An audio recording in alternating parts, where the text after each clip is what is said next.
I did my presentation. It's called Safety Starts With You, and if you answer questions, I think it's like lava cake, Hershey's Kisses.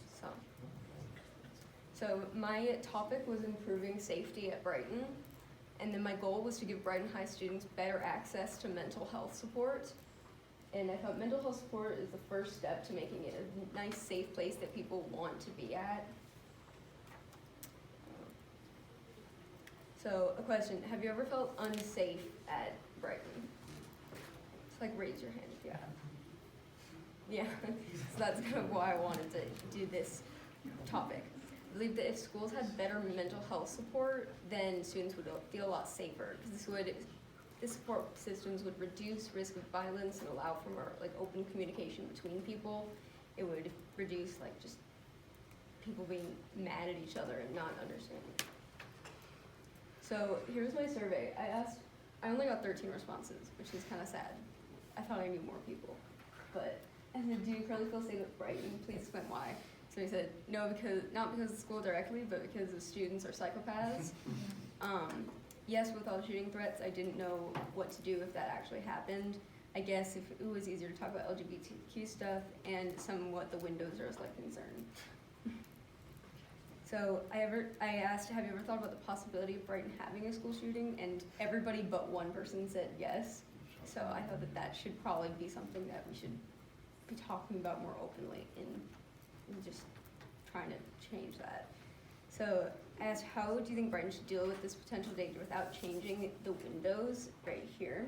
Because my original idea for this project was talking about covering up these windows so that people couldn't see in or out of the rooms, just in case something were to happen.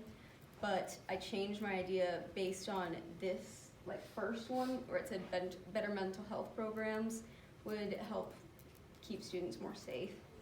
So that's when I kind of changed my idea. So I interviewed Mary Suarez and Polly Harris, the school's police officer, and she mentioned that the police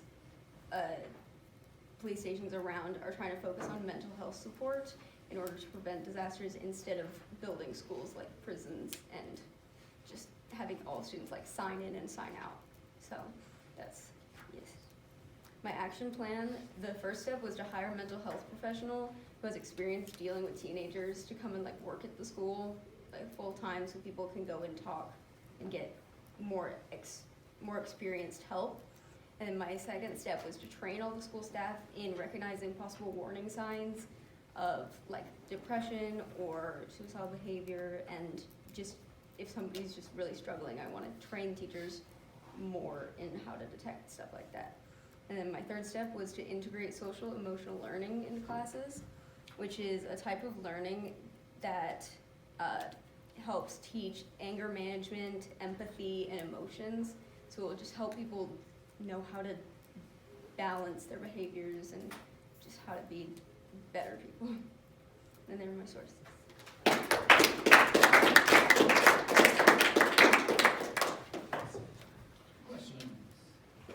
I don't know if you know this, but Flex was supposed to have social and emotional learning, but then the state passed a law saying that you can't do that.